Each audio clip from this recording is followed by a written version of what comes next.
Buenas tardes. Y ponga mucha atención a lo siguiente porque este es un tema que afecta a mucha gente. La UEF superó ya los 30.000 pesos, y lo tenemos, por primera vez en la historia. Y en lo que va del año, la unidad de fomento registra un incremento de 935 pesos, casi 1.000 pesos en un año es lo que ha subido, de acuerdo a lo que estamos mostrando. Un claro ejemplo del alza que tiene el costo de la vida. Pero, ¿cómo nos afecta eso en términos más concretos, más directos? Vamos de inmediato a conocer los detalles junto a Daniela Valdés, quien está además con un entrevistado. Daniela, ¿cómo estás? Muy buenas tardes.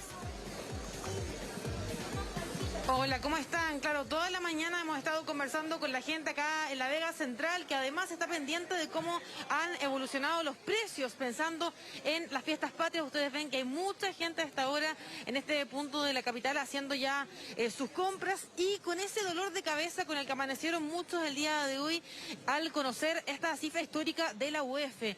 Esto porque muchos están pagando dividendos, otro tipo de cuentas, a veces colegios u seguros que se pagan en UEF y que van a ver esta alza producto de lo que está ocurriendo con la economía nacional. Por eso queremos aterrizar un poco el tema, ver cómo aconsejarlos especialmente en los gastos que viene y que trae el fin de año. A esta hora con Rafael Romero, que es economista y también académico de la Universidad Alberto Hurtado. Rafael, buenas tardes, gracias por acompañarnos nuevamente, porque conversamos sobre esta cifra del día de hoy que conocimos de la UEF de manera histórica con una alza que ya supera los 30.000 pesos. ¿Cómo estás? Buenas tardes.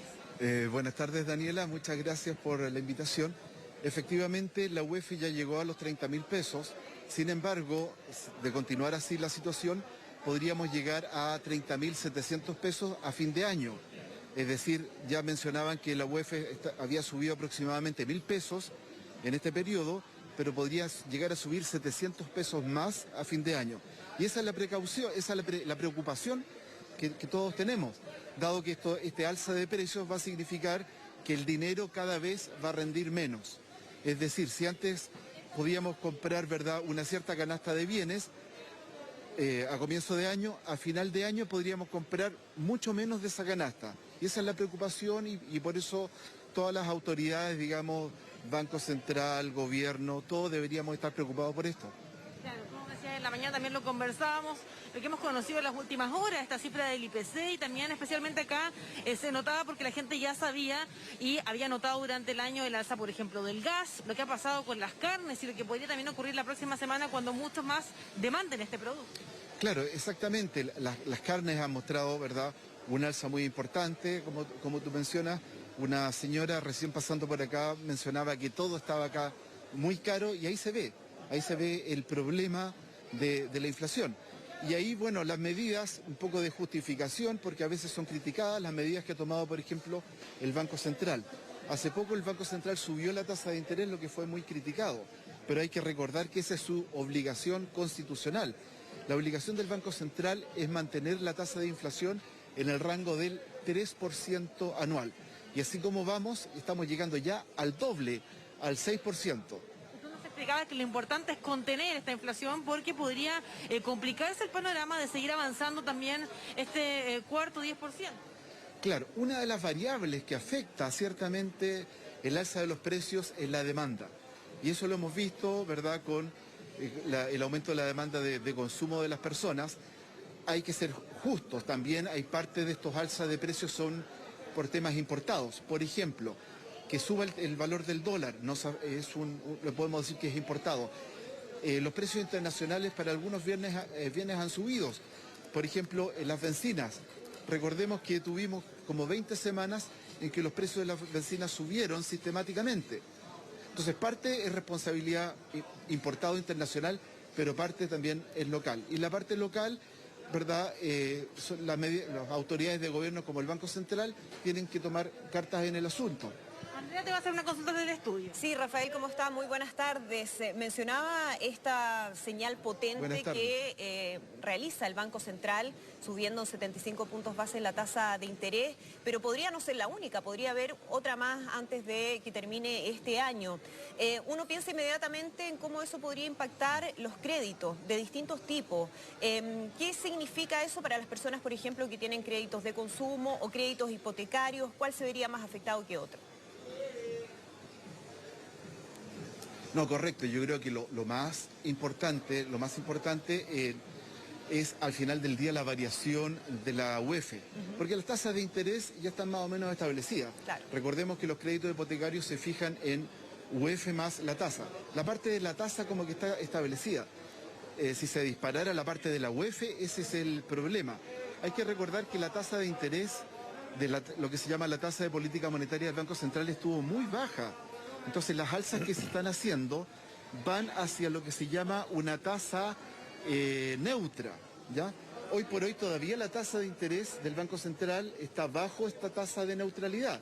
Cuando las cosas estén completamente normales, la tasa de normalidad del Banco Central debería ser más alta. Y como te digo, el impacto en la tasa no debería ser tan fuerte. Lo más peligroso es que se descontrole la variación porcentual del IPC, que nosotros le llamamos la inflación. Descontrolándose la inflación, eso es un problema, ¿verdad?, mucho más grave que la tasa de interés misma. Exacto. Rafael, lo saludo, José Luis, desde acá del estudio. Quería hacerle una pregunta que puede sonar tonta, pero mire, siempre dicen, no hay preguntas tontas, sino que tontos que no se atreven a preguntar. Hay mucha gente, el común y corriente, los chilenos, que no somos expertos en economía, cuando estas cosas pasan, nos preguntamos, bueno, ¿y qué diantre es la UEF? ¿Para qué sirve la UEF? Porque la gente se hace un cuestionamiento lógico. Yo pago mi dividendo en UEF, pago el arriendo, puede ser también en UEF, puedo pagar colegio en UEF, pero a mí no me pagan en UEF. A mí me pagan en plata y yo tengo que pagar en UEF. Entonces, sí, se lo pregunto así como profe, ¿por qué existe la UEF? Sí, por supuesto. ¿Y cuál es la idea de tener una UEF, digamos? Mira, es importante hacer un recuento histórico. En 1967, bajo el gobierno de Eduardo Frei Montalva, se creó esta unidad de indexación que se llama la UEF. Básicamente es una unidad de medida que va cambiando de valor de acuerdo a la variación porcentual del IPC, es decir, los precios de la economía. Nos tendríamos que remontar 55 años atrás para ver la génesis de esto. En esa época teníamos niveles de inflación mucho más altos que los actuales.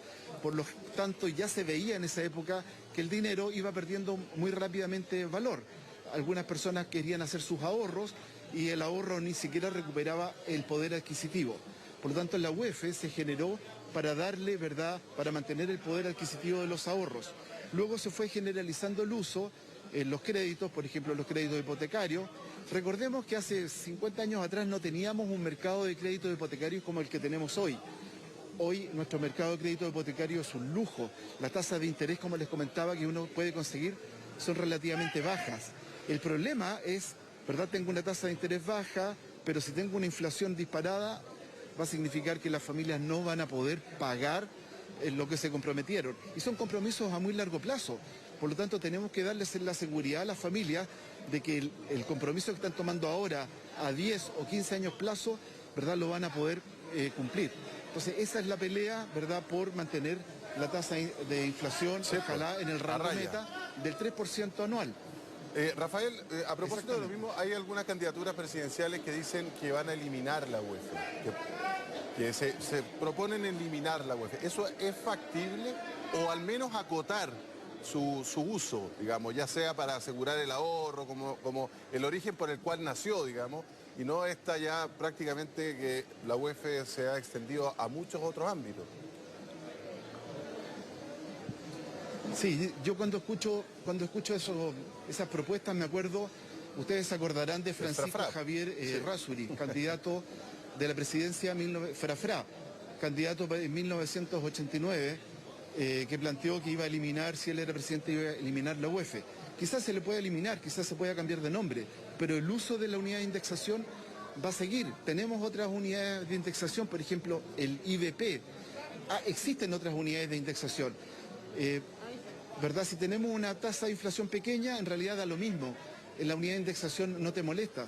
Pero si enfrentamos situaciones en que la economía tiene niveles de inflación muy altos, se van a requerir naturalmente, así como en 1967 se creó la UEF, si volvemos a una situación de mucha inflación, vamos a requerir una unidad de indexación. Se requiere, le podemos cambiar el nombre, pero digamos, alguna unidad de ese tipo se requiere en la economía.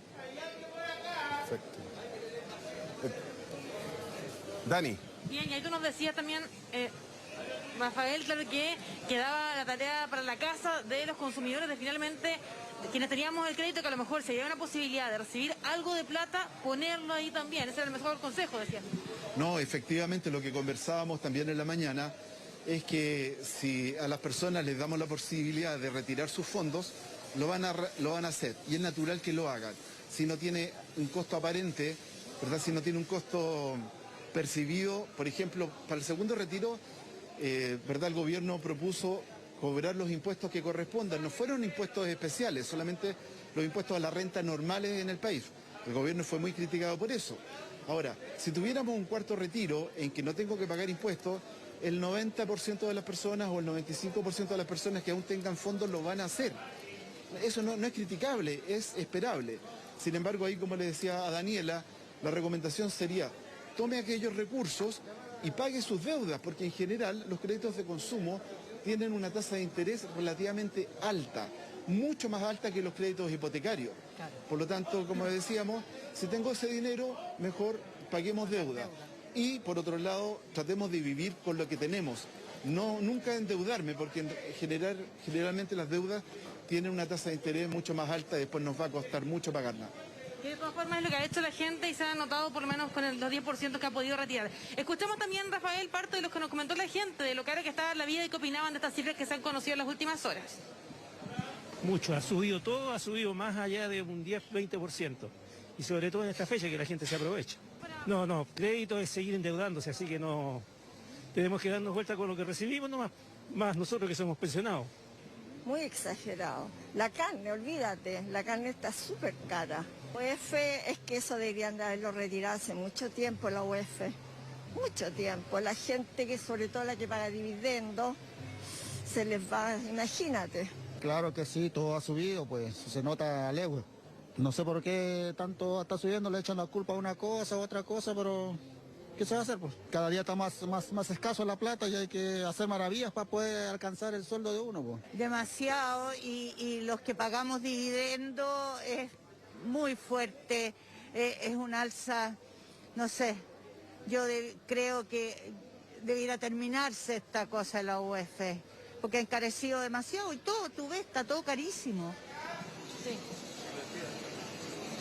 Ahí muchos decían, claro, suben las cosas, pero no suben los sueldos, era la queja de las personas. Agradecemos a Rafael Ense por el tiempo acá en la Vega Central y también sus consejos para poder, por supuesto, cuidar ahí el bolsillo en este año tan complejo. Exacto, muy interesante y muy necesario comprender lo que está ocurriendo para tomar las mejores decisiones. Daniela Valdés, muchas gracias, y gracias a Rafael también por conversar con nosotros. Buenas tardes. Bueno, mire, la madre de Nayara Vid aseguró a Mega Noticias